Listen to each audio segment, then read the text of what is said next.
Welcome back to the Ambitious Bookkeeper podcast. Shoop CPA, your host. And today I am airing a recording of a free masterclass I hosted or co-hosted Slow Queen. And if you want to watch the free masterclass, it will be up until July 5th. So if you are listening to this after July 5th, it's probably been taken down, so you won't be able to see the slides, but you can still take a listen.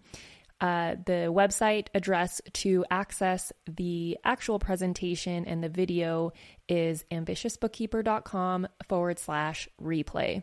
Without further ado, let's take a listen to Masterclass. Thank you so much, everyone, for coming to today's masterclass. Alyssa and I are very, very excited to have you here. As you have been hopping on, everyone's been sharing where they're from, so I love it, and hopefully everyone can hear us. You've been interacting, so I'm assuming you can hear us. My hope today is to demystify exactly what advisory services are and hopefully empower you to start charging for the services that you might already be doing or undervaluing. And don't worry, you're in good company because I'm totally guilty of this too. We will try to wrap up with a Q&A or a chit chat between me and Alyssa.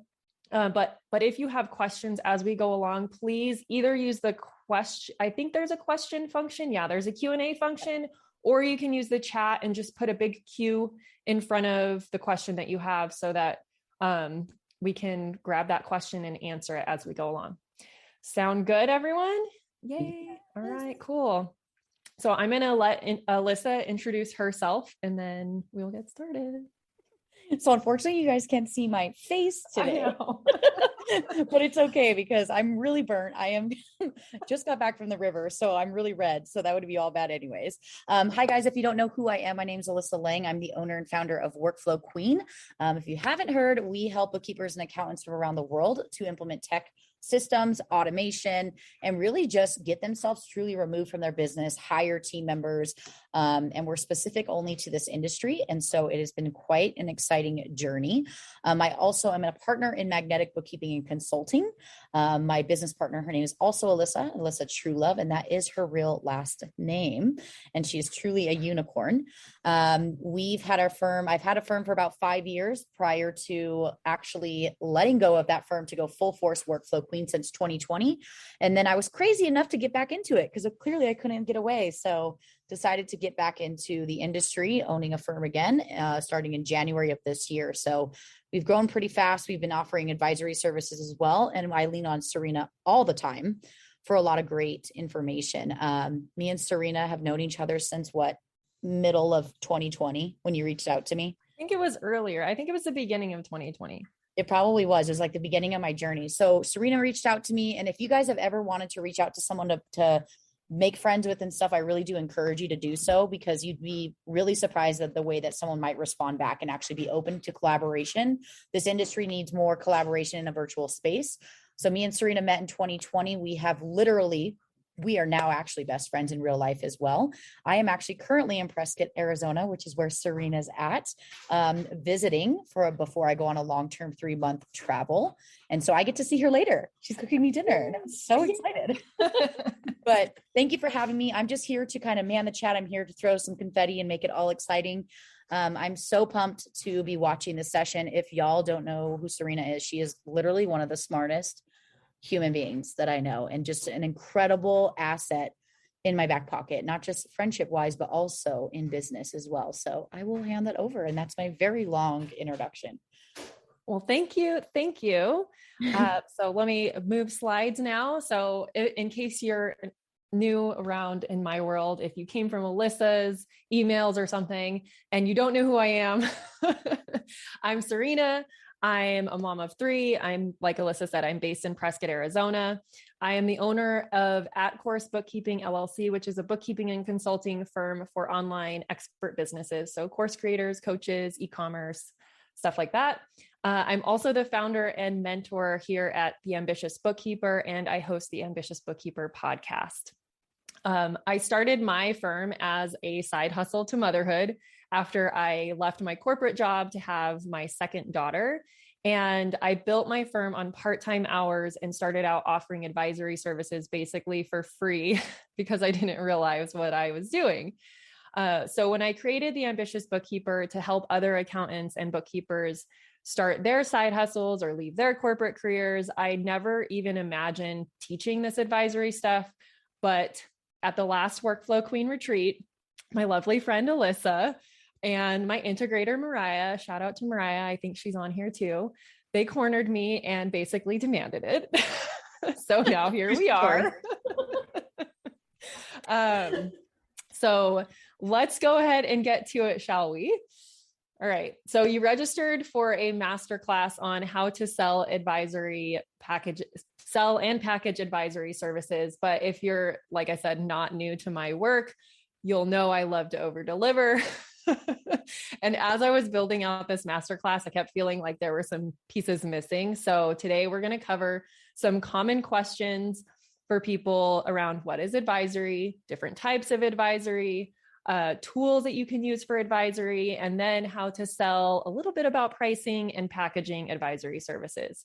And then last, I'll talk about how to get started in advisory and building those skills, which I will be talking about a new program that I have launching for anyone who wants to go further together. Not required to be on this masterclass, though. You are very welcome to bow out when it gets to that point. So what is advisory?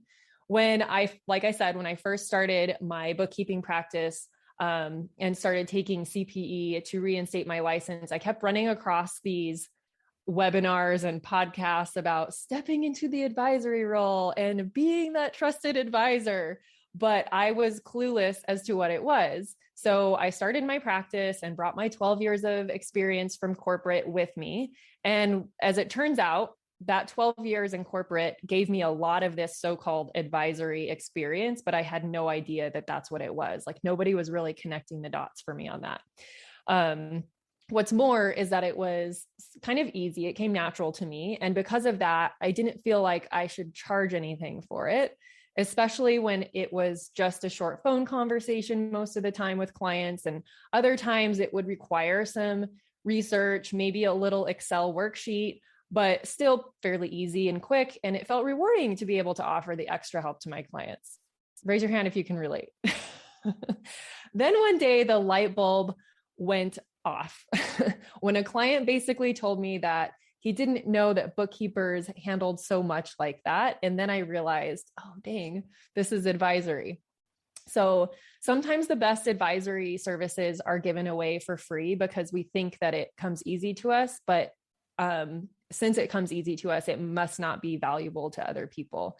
So one thing I want you to take away from today is not everything that is easy for us is easy for others, and it doesn't make it any less valuable. So yes, I love the little emojis. Hey, Mariette, what's going on? All right, cool.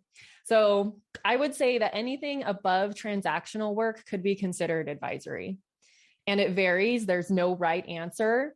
And this is where it's like all those other webinars and things, I wish they would have just come out and say like, there's so many different things that could be considered advisory and there's no right or wrong answer.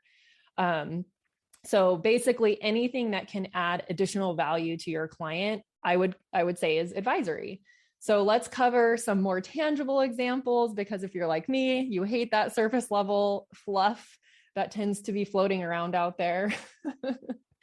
Oh, yay. Okay. So types of advisory: monthly meetings, profit consulting. So when I say profit consulting, this can mean a lot of different things, but one example would be helping your clients become more profitable through growing their revenue or growing their client base or anything like that. I mean, even cutting expenses can help the profit, but that's what I mean when I say profit consulting. There's lots of things that you can just kind of like give your own definition to.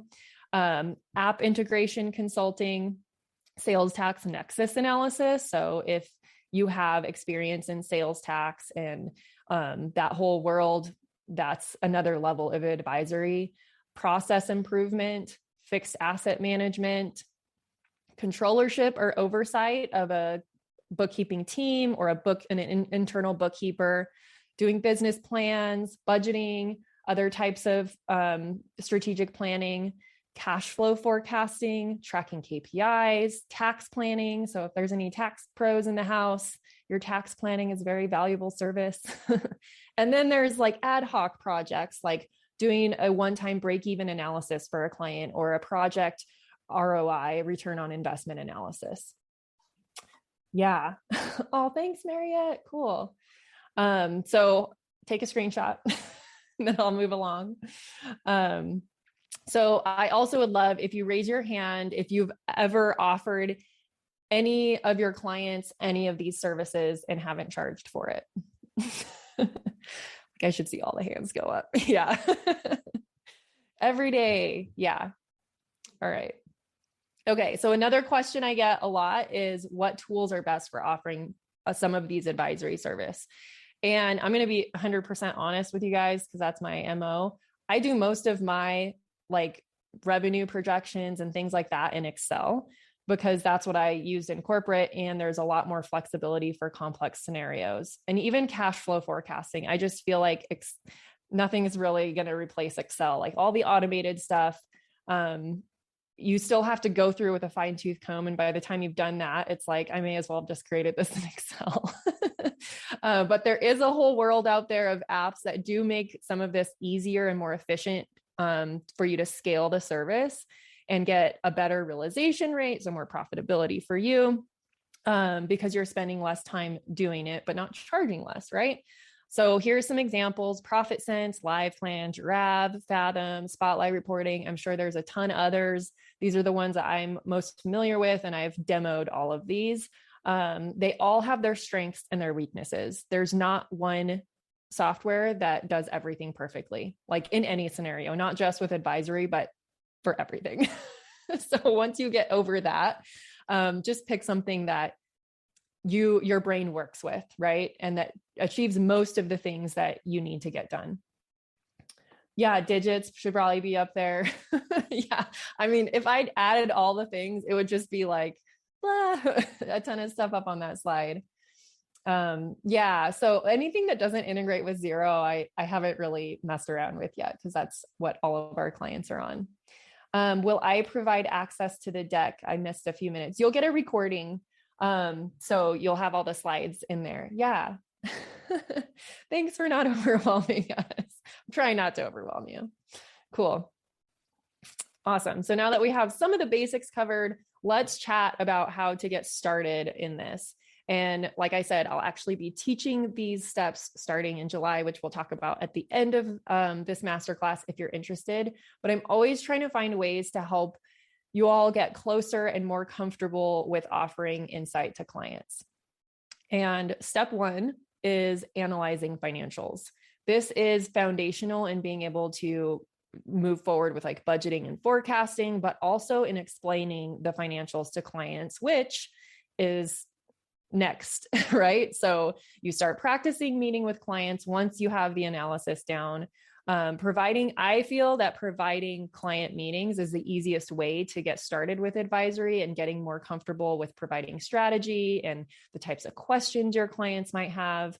Even if right now it's more like educating the business owner on their numbers or interpreting their numbers and providing a space for them to brainstorm about how to make adjustments. And then step 3 would be budgeting and forecasting once you're comfortable with the analysis and the meeting with clients. Yeah, I'm seeing hands raised. Does that mean people have questions? I'll take a break here for a second. Have we missed any cues along the way? I am going kind of fast. Sorry, guys. I'll slow it down. I think you're actually going at a really good pace. Okay. I've been manning the chat. Not much, other than more suggestions around like digits up on screen. But like we said, you're more Xero focused. So Keeper won't be up there, and neither were Xero. Yeah. But pretty much everybody has been sweet. Awesome. Yay. Yeah. Right. Just go ahead. If you're having any trouble with the raising hand thing, if we don't see it, just drop your question in the chat. I will be manning it and supporting you guys as well. Yeah. Awesome. Thank you, Alyssa.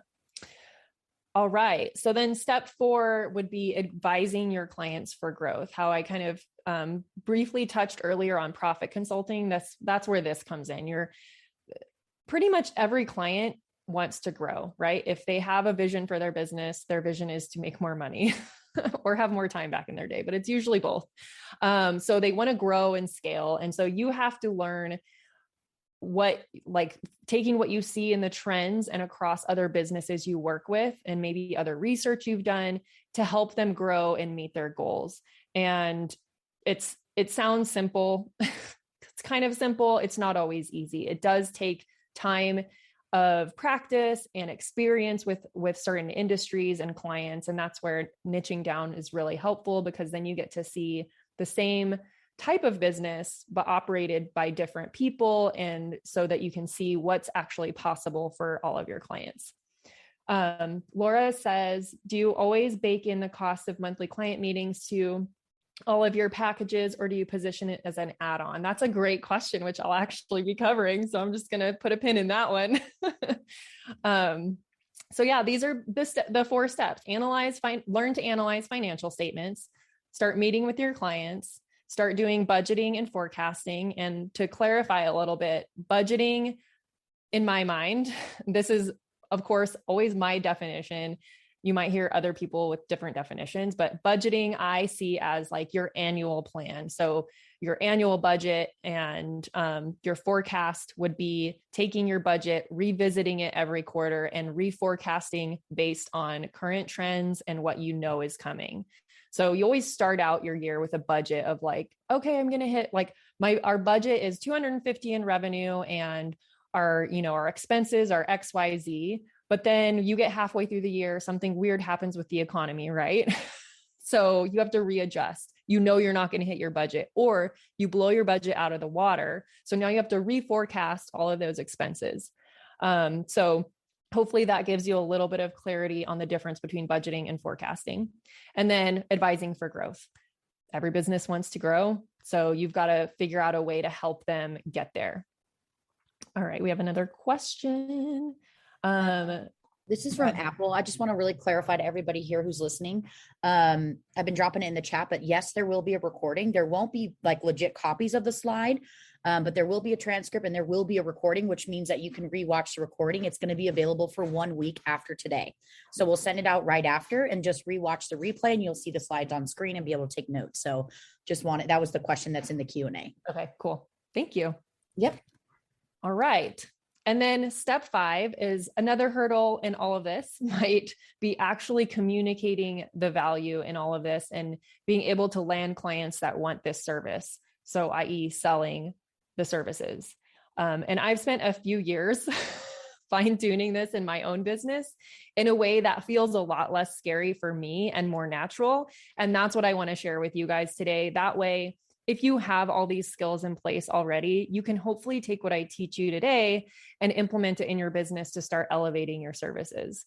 So let's jump into that now. And at the end of this, like I said, I'll talk more about how we can work together to build the advisory skill set if that's something that you still need support in.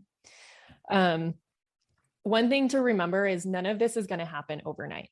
You won't all of a sudden get comfortable selling these services after you do it once, and you won't automatically know how to deliver advisory services to every client in the exact same way. So all of this takes practice and repetition and more exposure to different clients and businesses. And I cannot reiterate this enough. I feel like I'm going to get on my soapbox. I feel like everyone expects to be able to learn something in a course and then just go do it and make a ton of money. And it just doesn't work that way. I do think we overcomplicate things. And this took me way too long to figure out.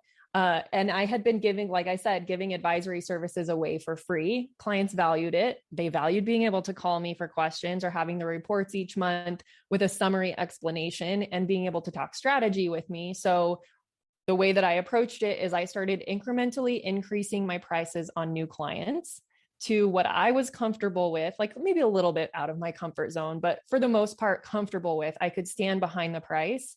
And I just started including the services in my packages. So that was Laura's question, right? Do I include it in my packages? So even my base package included a monthly meeting, and each package above that included maybe one more thing. So if you take nothing else away today and you're like, I don't feel like upselling people, like you don't have to, you can just include it in your packages. But you cannot go from $100 a month on a client to $2,500 a month and stand behind that price and believe it for yourself. You have to build your confidence and build up to that. So on this slide, I'm giving some examples of packages that would include advisory. So your base tier package might, and this is kind of how it is for us now, like our base tier package doesn't include monthly meetings anymore because there's still people that don't want the monthly meetings, but they need the information that they would have gleaned in those meetings. And they still get the communication with us. So our base tier package includes a Loom video where we brief over like a dashboard and their financials in a 5-minute video, super bite-sized, just hitting the key points. And then they get their reports. And then the middle tier package, they get their reports and a monthly meeting. If they don't schedule a monthly meeting, they just get a Loom video. So some people are paying for a monthly meeting and they don't actually utilize it. And that's okay. We just won some time back in our lives, right? Everybody did. And then the top tier package might include the same thing that's in your middle tier, the monthly meetings, plus the reports, plus an annual budget, and maybe quarterly forecasting. And of course, you can also do these services. Like you can do an annual budget and a quarterly forecast as a standalone service, as an upsell. But I've found that it's a lot easier to just include it in your pricing and in your work. If someone decides not to use it, great. You don't necessarily have to discount them either. So Laura asks, do you actually use the term advisory with clients, or do you just talk about the services themselves? I'm wondering if they'll be turned off by that phrase because it sounds too sophisticated for them, or they don't need it. Yeah, I don't use that term. I think that's a really good question, and a point to make is that you want to speak to your clients in their lingo and what's going to make sense to them. Like what are they going to value? So some clients, we say, like, if they're more focused on like being able to pay their bills and having the right cash, we just say, hey, would you like us to help you with your cash flow? And so they get all this, but we present it as a cash flow forecast, or just like helping them stay on top of their cash flow. Like it can be that simplified. Yeah. But I think the best thing, honestly, to do is to talk to your clients and try to, based on their pain points, figure out like how they talk about their problem and what they call it, and work that into your language, if that makes sense. We have a Q&A question from Tamara. So is CFO, sorry, I was like reading my brain function. So is CFO services and advisory services the same thing, or is CFO services a type of advisory service?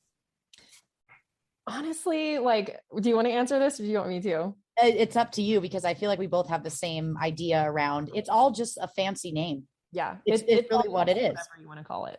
Yeah. And just like Serena said, I kind of wanted to like repoint this out. And this is something that Serena taught me, is that you really are looking at their goals and also where they're currently at. And then you're kind of just like positioning it in that method. So if you have a client who's coming to you struggling with, maybe they're not receiving cash from their own people, their course creators, and payments are overfailing, cool. We can actually help you set up a system to gain those payments back and also maintain them in the future. So you just position it in a way where it's not just blanketed. It's just like hiring a business coach. It's like, okay, what in my business are you helping me with? Like, Yeah, absolutely. So yeah, you can, if your client resonates with the term CFO services, because I know that's a buzzword right now. There's a lot of businesses that are like, I need a fractional CFO, then market yourself as a fractional CFO. But if your clients are smaller scale and they feel like they don't resonate with that, they don't need a fractional CFO, then you kind of have to talk to them like, we can help you like streamline your internal systems, or we can help you like do a cash flow forecast or collect your receivables quicker, or whatever. Yeah, it doesn't have to, it basically is the same thing, but like on one of the previous slides, I had all these examples of advisory services. If I was only offering sales tax nexus analysis as an advisory service, I would not bucket that with CFO services, if that makes sense. Right. I agree. I don't know what I would call it, but it's another one of those things that like maybe doesn't even need a name, but we've done it for clients because they needed it. It was a pain point of theirs to figure out like, where are they supposed to be collecting sales tax? They're freaking out because they don't want to get audited and end up with all these penalties. So we just say, we can help with that. Yeah. And I do have to say, for anybody who's confused, especially with the term CFO and advisory, is sometimes when someone sometimes considers himself a CFO, they usually do the implementation alongside them. Remember that like you get to decide how much you actually will do the work versus for us and for Serena, it's the guidance. So the advisory and the CFO is all about guiding them. You're giving them the tools. It's up to them. You're leading them to water, but it's up to them to decide to implement it. And then we check in with them and we keep them accountable. We make sure they're actually hitting their goals. I think there was a question from Robin said, these tiers are your bookkeeping packages and you've included the advisory in that, correct? Or are these advisory only? Those are our bookkeeping packages as well. So that includes the bookkeeping plus like we deliver reports and a Loom video to all of our clients. Yeah. Sweet. I think that's the last of all of your questions. Yeah. We'll be back after a quick break. This episode of the Ambitious Bookkeeper podcast is sponsored by my brand new free training, The Ultimate Guide to Creating a Profitable Bookkeeping Business. In just 1 hour, you will learn 3 keys to creating and launching a profitable bookkeeping business. We will map out your path to creating a bookkeeping or accounting business that keeps you in control of your time, priorities, and expertise. From someone who built a 6-figure firm on part-time hours. That's right. You can stay in control of your time, keep family as your priority, and serve your clients well. It just takes a little strategy up front, and I'm going to help you with that during this free training. So head over to the show notes to sign up now for the next training and find out how you can choose the work you do, kick imposter syndrome to the curb, use tech to be super efficient, which all leads to a profitable business. Just head on over to ambitiousbookkeeper.com/training, and I will see you there.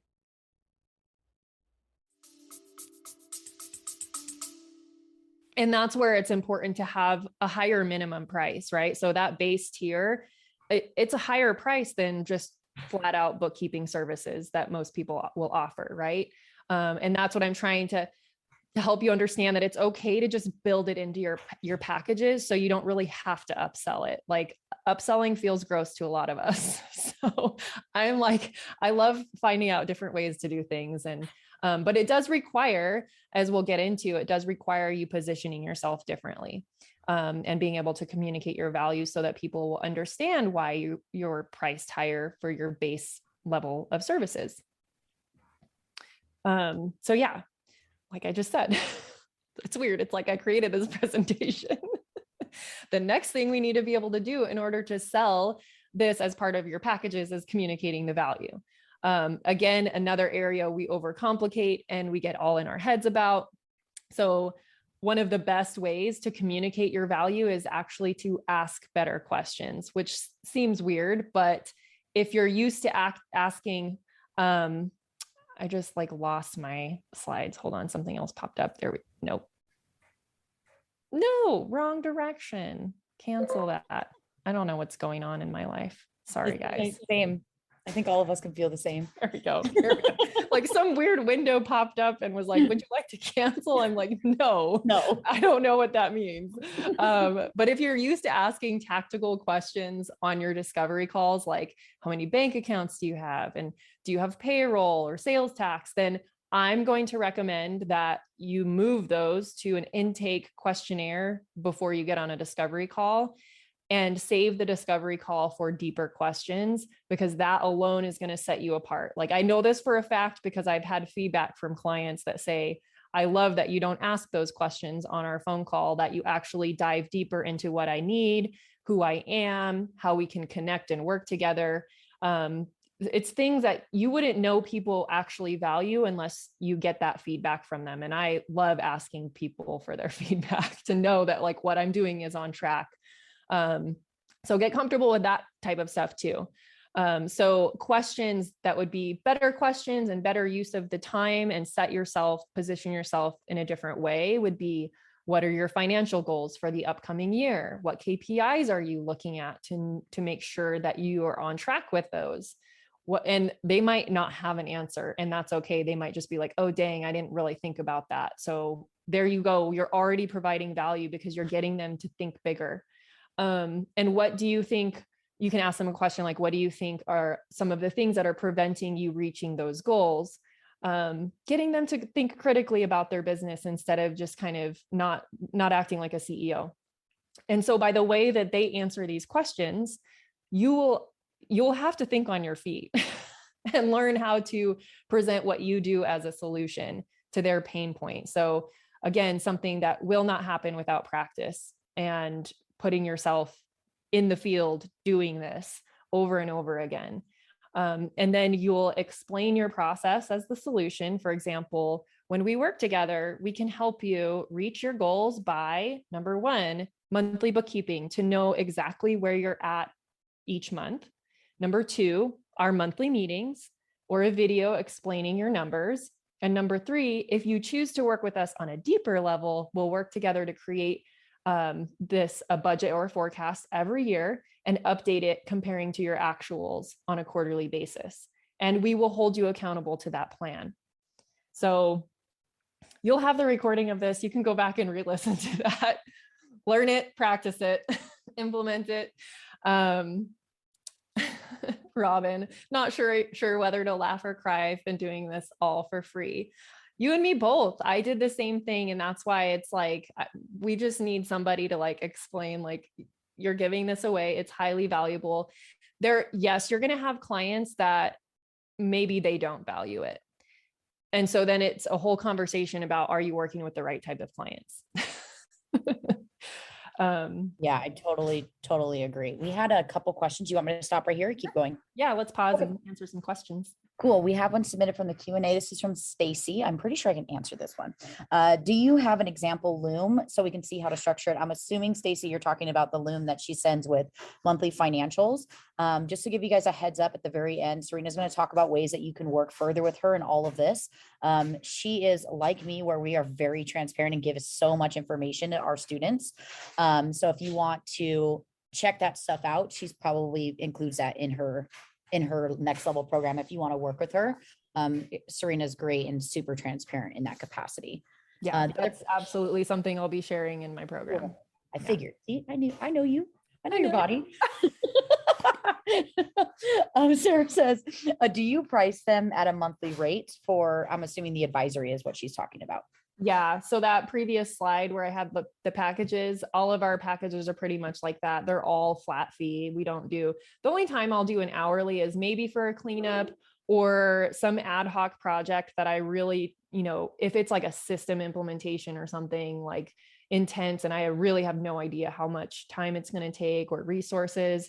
But other than that, all of our monthly stuff is a flat fee, a package fee. Yeah.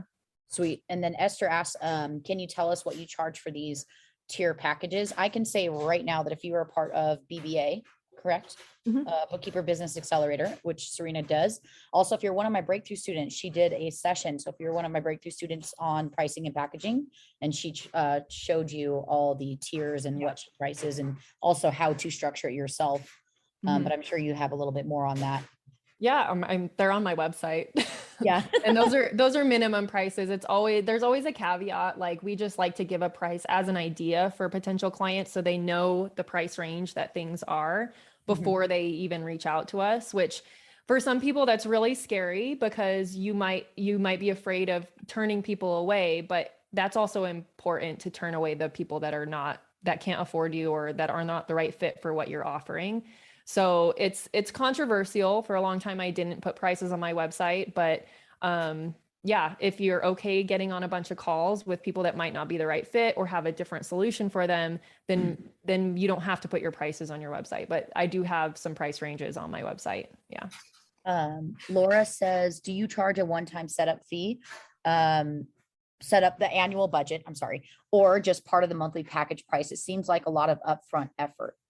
It is a lot of upfront effort. But once it's set up, it's just kind of comparing, and you use a tool, like I'll use a tool like LivePlan for that. So it pulls in your monthly actuals and it's like a click of a button Once your bookkeeping is done every month, it pulls in your actuals and it compares it to the budget that you had created. So yes, it's upfront. Some things that's just the way we choose to do it. You don't have to. You could do a setup fee. It's all kind of like personal preference, honestly. Like there's no wrong way. You could do a setup fee and then have their monthly fee lower. You could do an annual budget type thing, but we like to just include it in the pricing and just know that we're going to put in a little more effort at the beginning than later on.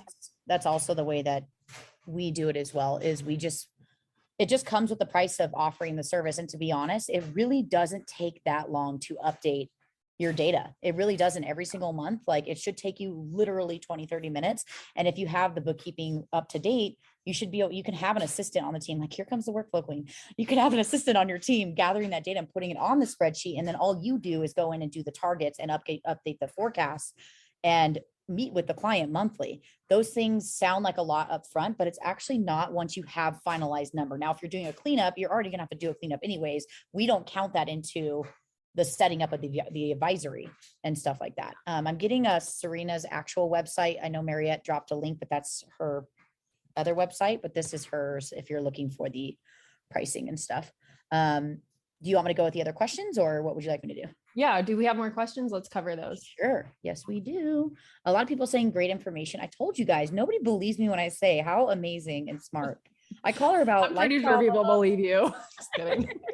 I call her about life problems. She always has great advice. And then like business problems. It's great. Nicole says we have been giving away these services as well. How do we transition the advisory service into a paid service for clients that essentially Nicole's been giving free information to? Yeah, I would suggest do what you're comfortable with. There might be certain clients that are already kind of like pains in the butt, and you wouldn't be sad if they left. So you could do a massive increase on them and hope that they leave, or they stay and they pay your fee. You could roll out an incremental price increase by communicating with your client, like, this is, something we've been offering. We're starting to increase our pricing to include this for future clients. I would like to get you to that price level over the course of the next year, or let them know, like, this is what we're charging new clients for it, but I'm going to give you a discount and give them a slight discount, like anchor them in at that high price and then give them something a little lower. There, I will be 100% transparent, like I always am. I have clients that I still do this for that are grandfathered in. They're at that lower price, and I did not want to increase them drastically. They just get the service, and our new clients pay more. Yeah. And I also want to just say it from a mindset perspective. A lot of us are convinced that if we don't, like, there's no way that people would take this offer if I were to offer it to them. Imagine all the people that work for you. So say you have a social media manager, like how much every day you're like, I freaking love them so much. They deserve to be paid more. But how often do you really reach out to your social media manager and it's like, let me give you more money? But if she asked me, because I'm just busy, if she asked me, I'd probably be cool. Awesome. Yeah. Right. So just remember, it's a lot about mindset, and these people do appreciate you. It's just, we've allowed them to take this service for free, but it's all about just being aware. Or did you send out a Google form and say, hey, did you know that we actually offer advisory service for XYZ topics? Get a testimonial while you're at it, and then reach out to the people who say, no, actually, I didn't know, and pitch them. Right. Paula says, will this be part of the BBA Elite program or a separate package to enroll in? This is part of Elevate. So if you are in BBA, it's not included. Basically it's a separate, because not everybody wants to take their business to this level, and not everybody needs the support in it. So I decided to keep the two programs separate, if that makes sense. Yeah, absolutely. Love it. Cool. That's the last of our questions, other than Karen saying, Alyssa, if you told me that the grass would grow purple tomorrow, I would 100% believe you. And you guys love you guys. Okay. So that is that slide. Okay. So let's take a quick moment to talk a little more about pricing. Because I know some of you guys, like we've talked about, have been told that it's worth so much, you should be charging a lot for it, et cetera, et cetera. But like I said earlier, you cannot just charge an arm and a leg to clients if you cannot stand behind the price, if you don't believe you know what you're doing, and if you haven't actually built the muscle, the practice in having conversations with clients, sometimes really tough client conversations. Like I've had to have come to Jesus moments with some clients about their spending and be like, this was your budget. You haven't hit your sales goal, but you're still spending as if you blew your sales goal out of the water. Like your business might not survive. So if you are not prepared to have those kind of conversations, you need to start practicing having them, because you're going to have tough conversations with a lot of clients once you start offering these services. And it sucks. I'm like, it can suck. It's really exciting when they're hitting their goals and you're like, yeah, woohoo, celebrate. But you're going to also have some really hard, tough conversations with people. And you might also see that they can't actually afford to pay you for these services. So be prepared for that. Figure out how you're going to handle those, and start practicing. Practice the conversations, practice in the mirror, practice with a friend, all of that. So my big piece of advice is to start on a beta client for free. Like you just choose one of your clients. You might not even tell the client that you're doing this and practicing on them. It's just for you to practice doing these services. And so, yeah, you're not going to get paid for something, but you're getting paid in the knowledge and learning, right? Or you can have a client co-create a process with you. Sometimes what we'll do is when we want to start like offering something new or create more of a structure to something, I will roll it out to a client and say, hey, I'm creating this offer, I'm creating this thing. I want to test it on you. I want your feedback, honest feedback on the whole process, the assets that we're using. So like we'll create a PDF or whatever and have them fill it out. Like I want feedback from them. So you're co-creating that process with them and you're doing it for free or a small fee, maybe charge them for the consult call. The important thing here is that you get the practice to gain the confidence of asking those deeper questions that might feel really nosy to you, like asking them about their personal financial goals. You need to know their personal spending so that you can help them figure out if their business is making them enough money. It's very personal. So practice holding the client accountable too, and like I said, having those hard conversations with them. Let's see. Lori says, I currently have a client who's spending more on jobs and not bringing in enough revenue to cover what they're spending. Yeah, tough conversation, but they might not even realize it. They might kind of know, but they might not realize how bad it is. Or maybe they think it's worse than it actually is. Can go either way. People get into this avoidance thing when they know things aren't great. They avoid looking at the numbers. They avoid looking at their bank account. So you're in honestly a great position to help show them, like from the numbers, what to do next. I have something to say on that, what you're saying. I think a lot of people sometimes business owners, when you pitch the idea of, we're just going to call it advisory, but we're obviously going to call it a different thing. When you're offering these types of services to people, I think that they're hesitant to commit to that because they know that someone's going to hold them accountable. Right. And I think that if you can do your job at the beginning of growing that sort of confidence in those conversations and say like, look, there's going to be some scary moments here, but these are all good moments, and bringing light to these things. I'm going to help you with these things, but I want you to know you're in a safe space. So that can be one of your selling tactics, is just making them feel good. Imagine if you're working with a weight loss coach. A lot of people don't work with the weight loss coach because they're scared to admit how bad things have gotten. And it's scary to be held accountable. Well, what if I don't work out? What if I don't eat right? It's the same thing, but now we're talking about people's financials. They're extremely vulnerable working with you. So just remember that, be patient with them. This is scary for them, and you have a lot of knowledge to give. Yeah. Yeah. So, you start practicing, and then you can start increasing your prices for all of the engagements as you gain more expertise and more confidence. So now begs the question, if you were to practice on a client, do you feel that you have the framework or the knowledge to do the rest of the stuff on this slide? The analyzing financials, the meeting with clients, the budgeting and forecasting, and then giving them advice in order to grow. Oh, wait. I'll wait awkwardly. Right. I will do the awkward silence before someone speaks up. Jessica says, I have a client that is more of a creative and visionary, but is constantly investing in new services, marketing, but not bringing in more revenue. I think a lot of us can attest to all entrepreneurs. Yes. It's all entrepreneurs. Constant education, constant like information overload. I think that's totally normal. But how would you handle that? I mean, Serena, if you saw that I approach. have clients like that too. And I'm just honest with them every month. I'm like, what's your plan? What's your plan to cover this? Because it's not going to be sustainable unless you're okay continuing to increase your debt. But how does it really feel to be in debt? Like, is it worth the $20,000 mastermind if you feel pressured every month to launch or to, sell more and you're not confident in being able to sell that? Then like, what can we change and how can I help you and hold you accountable? So there's a couple of my clients that definitely have this issue, and I give them Voxer access to me, and they will literally like Vox me. Voxer is like a walkie-talkie. So it's just like a voice text. They'll Vox me and be like, I really want to join this mastermind. Please talk me out of it. And that's what I do. I talk them out of it. Yeah. And they pay you money for it. And it's hardcore accountability. That's really what you're doing is when you're advising, you're really just checking back in and watching. I think Martha brought up something that I know that you're going to be covering in Elevate, but she said, I can help with budgeting and analysis, but I guess I don't know how to advise for growth.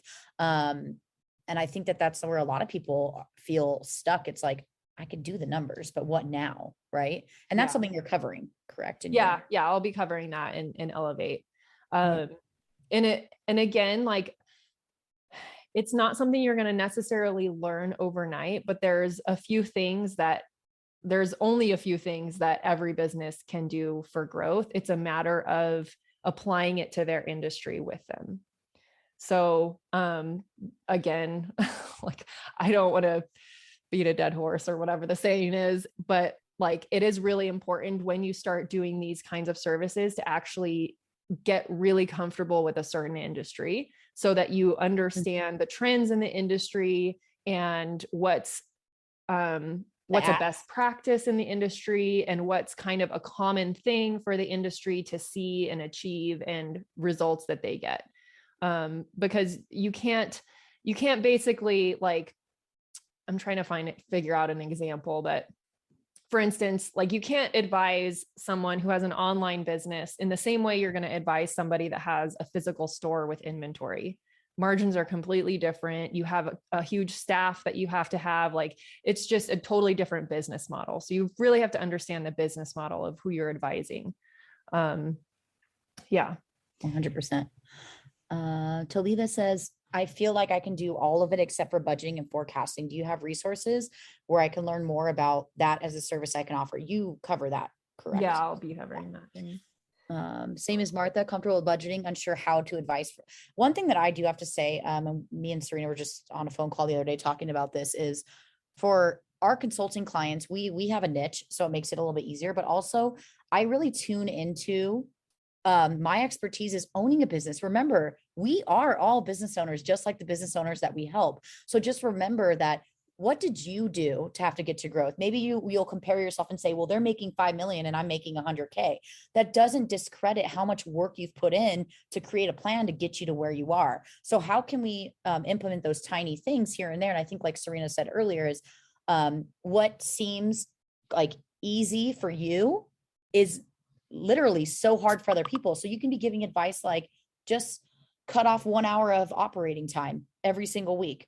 And then their mind is going to be blown. So just tune into that and listen to that, I think, is my best advice. Yeah, that's a really good point.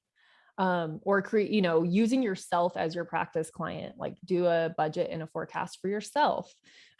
Yeah. And then you'll have like a template. Stop and work through it slowly to figure out what questions you're asking yourself to get to that budget and that forecast that you need to create. Yeah, it's not my Slack. I put my notifications. Oh, I'm sorry. That's totally me. Someone's probably I'm so sorry, guys. That was really rude of me. Good old Slack. This is what happens when you have a team, y'all. Heather does say, I know that we're like coming up to the end. If we go a little bit over, everyone, there is going to be a replay. We're trying to respect your guys' time, but at the same time, there's a lot of questions that we're trying to support with. Heather did ask about Profit First implementation management. Is it an advisory service? Yeah, I would consider, well, I don't know, profit first. It depends on what level of advisory you're offering with that. If you're just transferring money for them according to their allocations they've already figured out, I don't really consider that advisory. But if you're the one figuring out their allocations and restructuring them every quarter to get them closer to their goals, that is advisory. Karen says, yes, please go over. This is all great info. This is actually perfect because then we'll probably end the presentation. Oh yeah, I'm right at the end of the presentation anyway. And then I'll be talking about Elevate. So if you want to leave right on the hour, then you don't have to listen to me blab about that. I don't think that we'll get to the bottom questions. I think some of these things, Christy asked about the difference. How do you explain the difference between the advisory CFO, fractional CFO, et cetera, when people ask you, like, are you my CFO? Like, no. Yeah, I would say, like, kind of reverting back to what we had talked about earlier, if your client resonates with the CFO type stuff, in my mind, like, I came from corporate. And so my idea of a CFO is more front facing than a lot of people in our industry's idea of a CFO. So what I mean by that is, I think what a lot of people in our industry think of a CFO is actually like more of a controller with like a financial analysis type situation. Whereas a CFO, I believe, is more like going to help you get funding and going and talking to investors and things like that are like pretty big things that I would never want to do for clients. But the thing is, most clients, especially right now, I think there's the buzzword of a fractional CFO is very common right now. And so there's a lot of small business owners that are like, I need a fractional CFO, but really what they need is like someone to hold them accountable and to help them with a budget and a forecast and maybe manage their accounting team or their bookkeeping. So it's kind of, again, whatever you want to make it. And whatever your client resonates with, go with that and just help them with their pain points and what they need.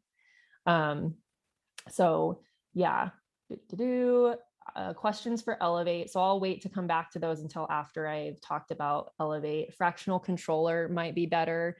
But again, like even in the corporate environment, some companies have a controller that is very geared toward just accounting and making sure the accounting is running smoothly. And then in some companies, the controller is like a hybrid finance director. So they're managing the whole accounting team and they're doing the budgeting and the forecasting and interacting with all the other departments and things. So it's, again, whatever you want to make it. Yeah.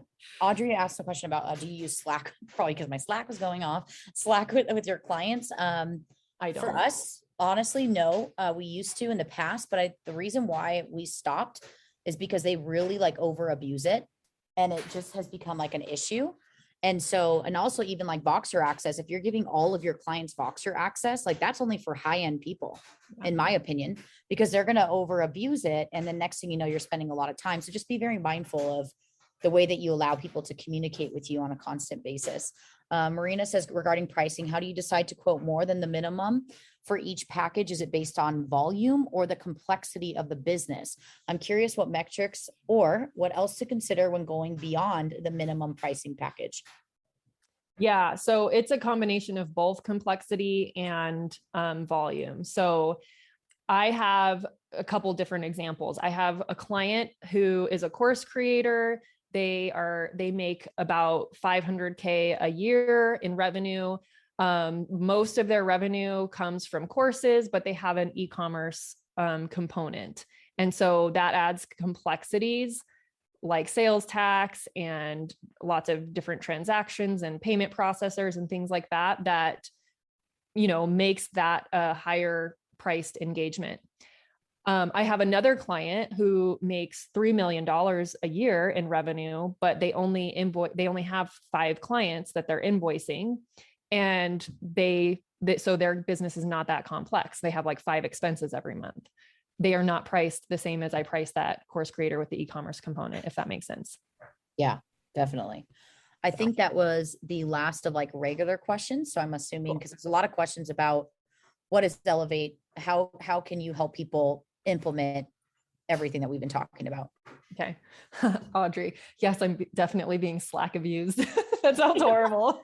Yeah, it's like, even if like you have a team too, like sometimes you got to like ring in the people and just remind them. And if you want to get rid of your Slack, just to give you a little piece of advice, you can slowly start to remove it. You can just tell them in 30 days, we're going to be changing all of our communication. It's going to go XYZ, but give them time and give them space and give them very due diligence of how far out you will let them know of the changes. Yeah. Is my advice for that. And creating a new communication channel and new expectations. Yep. Cool. All right. So, oops, I actually didn't finish talking on this slide.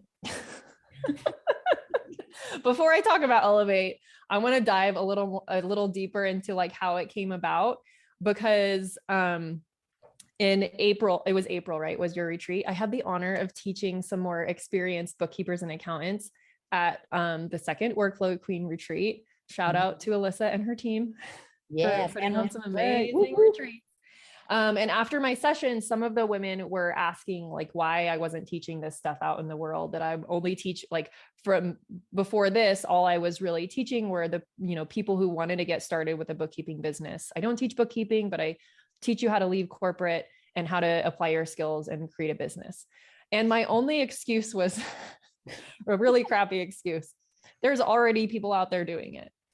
And it's really like, it's pretty ironic because I tell my students, because one of the objections we get a lot from our students is like, but there's already so many bookkeepers out there. Like, who's going to choose me? Like, there's not enough clients. And that's a BS excuse, because there's lots of clients that want to work with someone like you with your experience and connects with different people in different styles. So the fact that I was using this as an excuse was like a little ridiculous. So Alyssa called me out. I think it was you, maybe. Oh, no, 100%.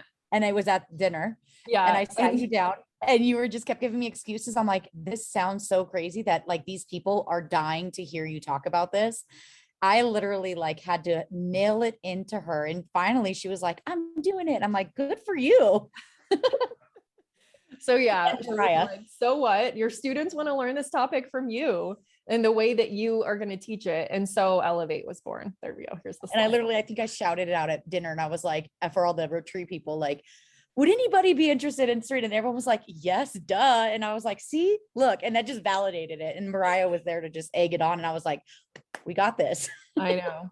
So Elevate was born. It may not always be structured the way I'm going to run it for this first round, because like I'm huge on testing things out.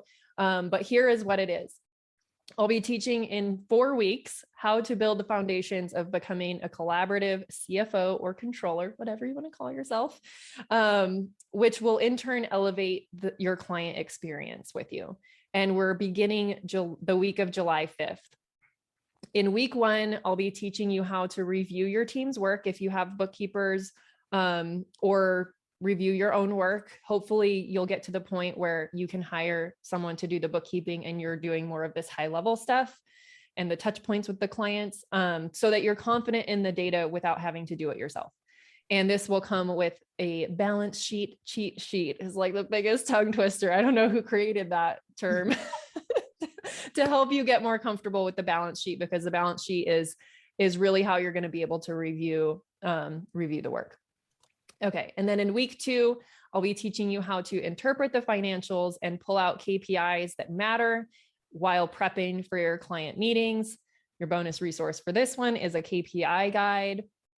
In week 3, I'll teach you how to compile and present those financials quickly and easily so clients understand and don't get overwhelmed.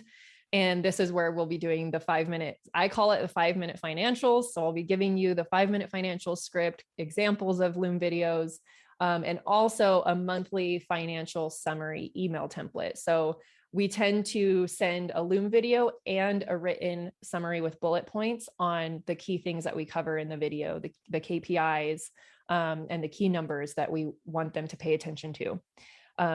Again, it's an accessibility thing. Sometimes people like the videos. Sometimes people like to just skim an email and see those numbers and be good. They don't need to look at the whole report unless they have questions. So it's about making it a really good experience for your clients and giving them the information that they need. And then in week 4, the final week, you'll learn how to guide your clients into better habits, making better decisions from their numbers, and become that collaborative controller or CFO that they need. We will create a process to take your clients through, which you can also communicate during your sales process to increase the value you're providing. And that bonus resource is the budgeting and forecast process outline. So it'll give you kind of a step-by-step milestones, what to do when, things to look at with your clients. Yeah, so we go on to this. And this is how it works. We're going to work through the weekly content in a live teaching workshop format. So once a week, you'll set aside 2 hours. I know it's kind of a lot for this live workshop to get hands-on teaching and training. This would be like working inside of my firm with me guiding you, training you through this process. You'll bring one client file to work on the whole month that you know really well. You work on your, or you can use yourself as your client, right? Your own books. This means the bookkeeping is complete for at least 6 months. So we have some trends to work with, the data is clean, and you understand the client's industry pretty well. Or you're willing to do the research on the industry to understand it better, okay?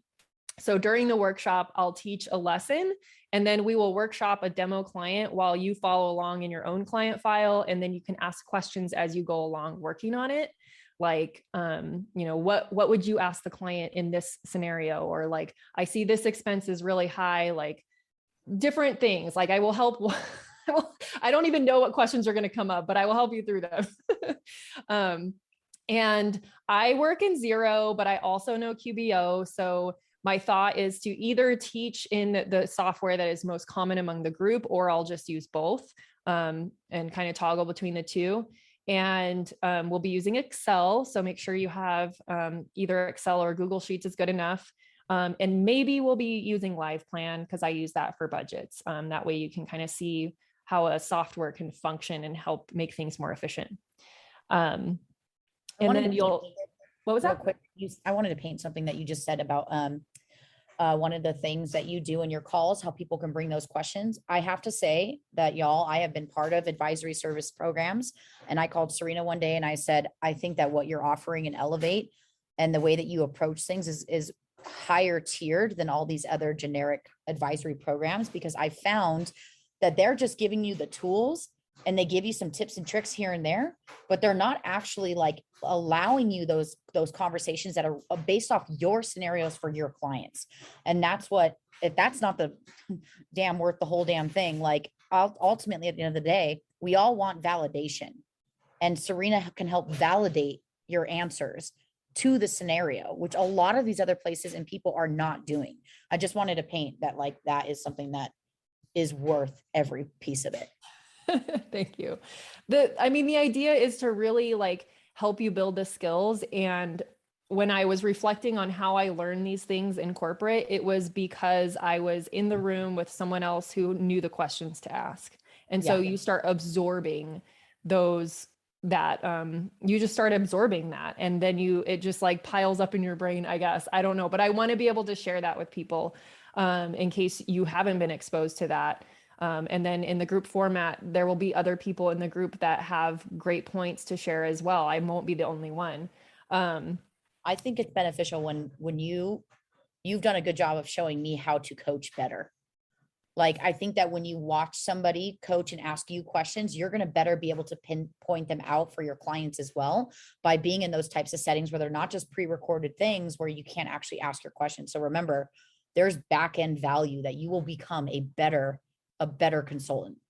Yeah. And again, you'll continue to need to exercise that muscle and practice it. Yeah. All right. So you're also going to get access to a group Voxer channel to ask questions between calls related to the content or your clients as you're working through and practicing. And like I said before, Voxer is like a walkie-talkie where you can voice note, you can text, you can send pictures and videos. I don't really want your pictures and videos unless it's like a spreadsheet, but let's keep it rated PG-13. Just kidding. And you'll get access to the replays of the workshops that we do together for life in a training portal. This will also be a small founding cohort to beta test this format, extract the knowledge so more bookkeepers and accountants can serve their clients better. And as Alyssa already kind of mentioned, like our industry has a dried out, antiquated way of teaching. Yeah. But like if you hung out for this whole masterclass, this is my style. And so if you don't like it, don't join. Yeah. But I will do, like, I am huge on making sure that people don't feel stupid. Any question is valid, and I'll make sure that you have a solid foundation for growing your team and or providing these advisory services.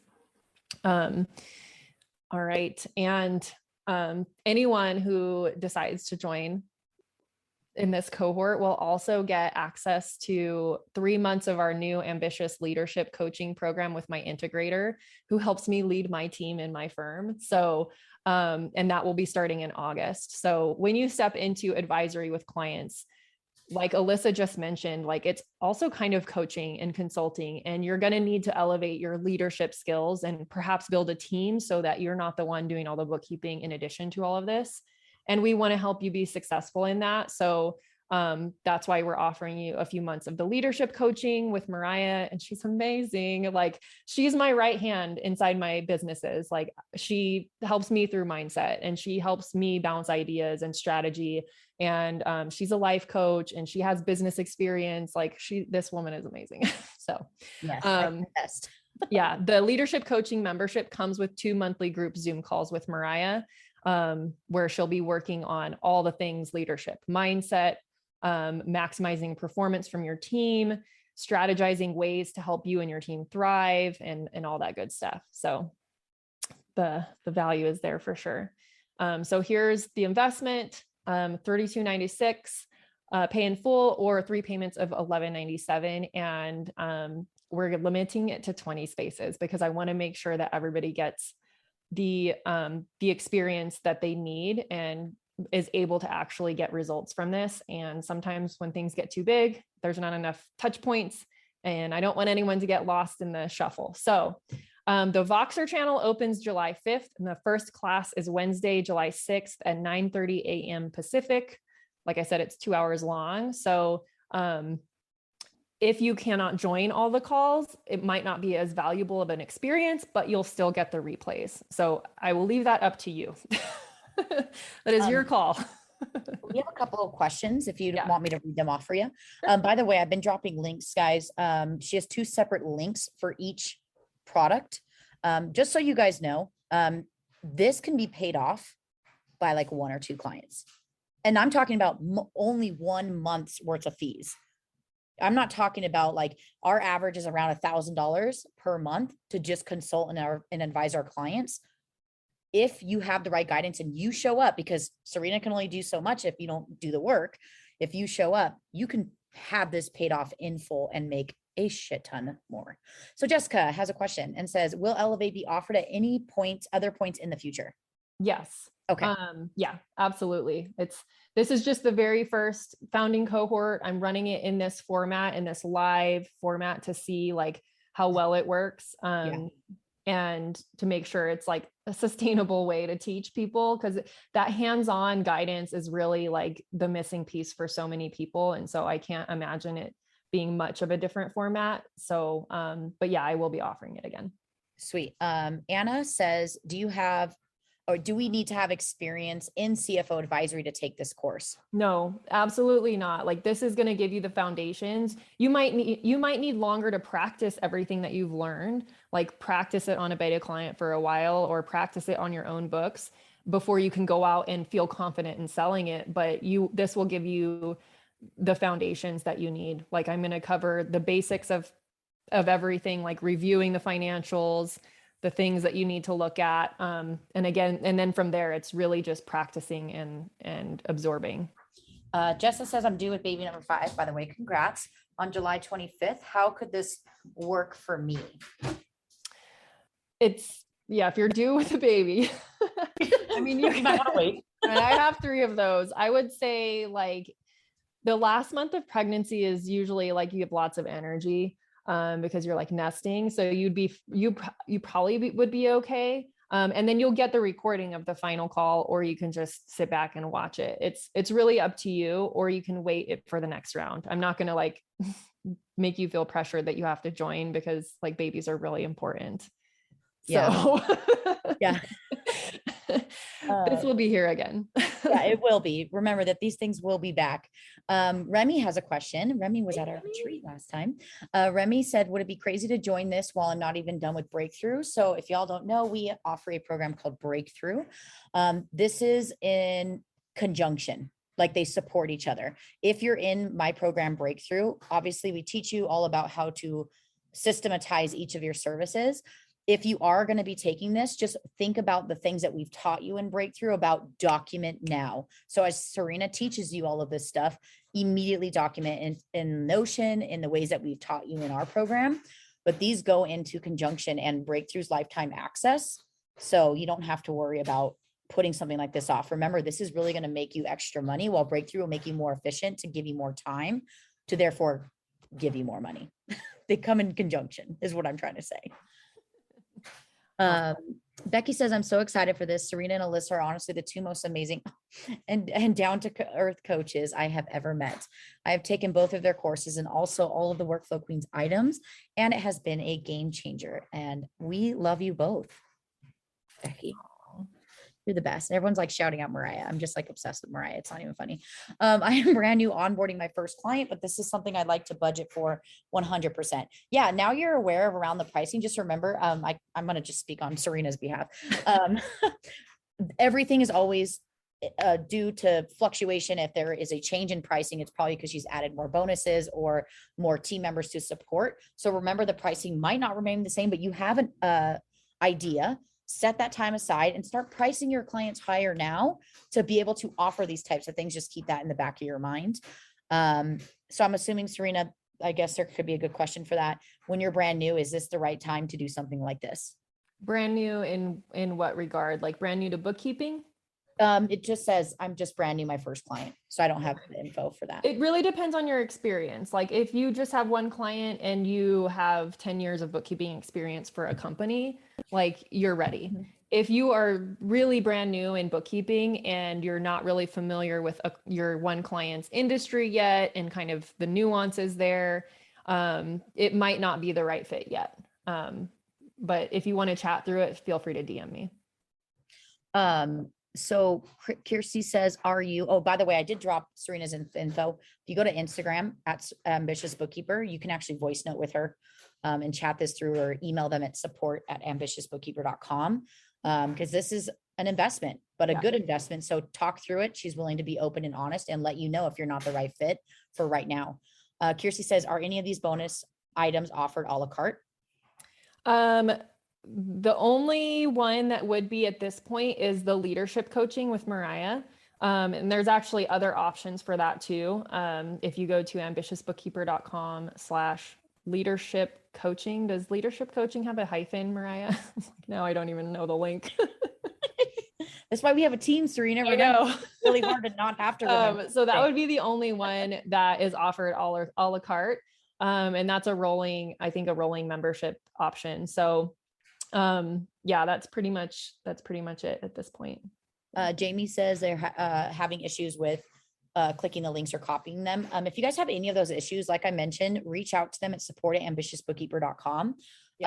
Or even if like you happen to be following me or something, ask me. I'm more than happy to give you any information that you need to point to this information. Robin says, thank you, has to jump off. And a lot of people are saying this has been wonderful. Jessa is wondering about, do you know around when the next one will be offered, and will the price increase? Yeah, not sure yet on the pricing. But if we fill 20 spots in this round, we'll be offering it again in August. Yeah. That way, like no one here gets left out, basically. Yeah. Martha says, I'm still making my way through Alyssa's Asana course. Oh, thank you. I don't know if I have room to add this, but it sounds great.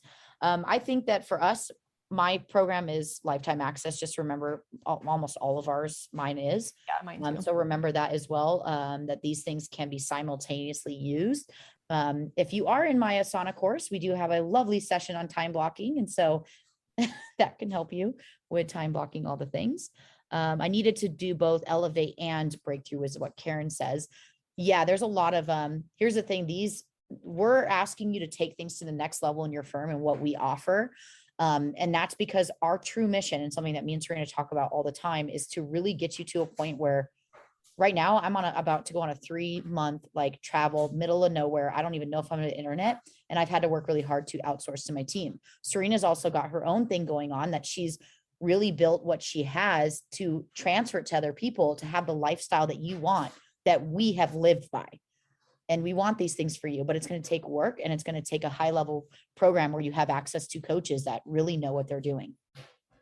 Sarah says, while I would follow you anywhere, June has been a sucky like last June. A lot of people, it seems like that's the thing right now, but you said that there will be something in the future. Remy asked again, what time are the calls?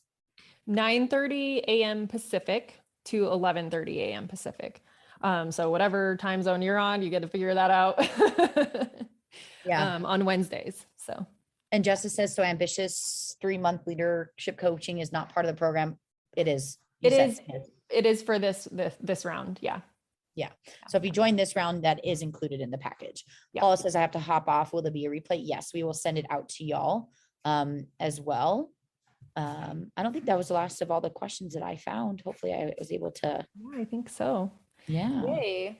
Thank you, everyone. You've been amazing. And you'll get a replay link in your email, hopefully today, if not early tomorrow. And you guys were the best. Thank you so much. Yeah, it's been great. And then if you guys want to get a hold of us, there's the Instagram on your screen there, Ambitious Bookkeeper or Workflow Queen. Seriously, take advantage of voice noting Serena right now. If you know, I'm serious. Like if you need to have a conversation, we're not asking you to trade a $30 value, but there's a lot of freaking value in this, but you need to talk it out. She's more than happy to do so. And I'm more than happy to attest to how incredible Serena is and how much of an asset her brain has been. Loretta said this is her first time attending one of my webinars. I thought you said it was your first time attending a webinar, and I'm like, you're going to be sorely disappointed every webinar you ever attend after this. Right? I love Loretta. Hi, Loretta. Hello. Thanks, Serena and Alyssa. Great info. Super tempting. We'll discuss with my business partner. Yes. You guys do the due diligence. Remember that we are not the type that will push you into any corner. We are very transparent with when it's not the right fit. So please feel free. You got deadline. So deadline, I don't know if anyone asked, but since we start, our first call is on July 6th. You have until 5 p.m. on July 5th, 5 p.m. Pacific to join. That way everyone is there for the first call. And someone asked where to voice note Serena. If you go to Instagram @ Ambitious Bookkeeper. If you don't have Instagram, send me a Facebook message or email support at ambitiousfbookkeeper.com. Yeah. Cool. I think that's all that we have here. Did you have anything else to share? I don't. All righty. Thank you, everyone. We will talk to you some other time. I guess. Bye.